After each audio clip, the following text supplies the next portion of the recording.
રાગ આયો નથી હું બે ધારી તલવાર શું જત કાપું ના વળતા વાઢું છું તમે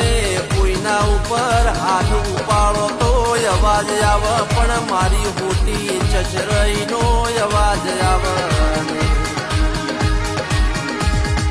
કારણ કે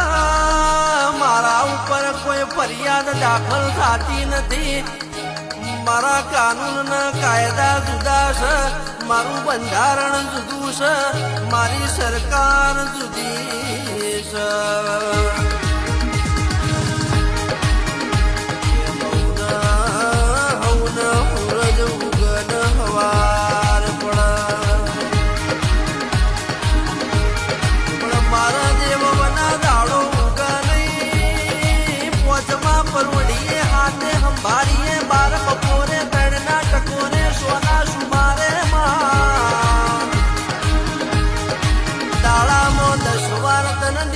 યાદ કરીએ છીએ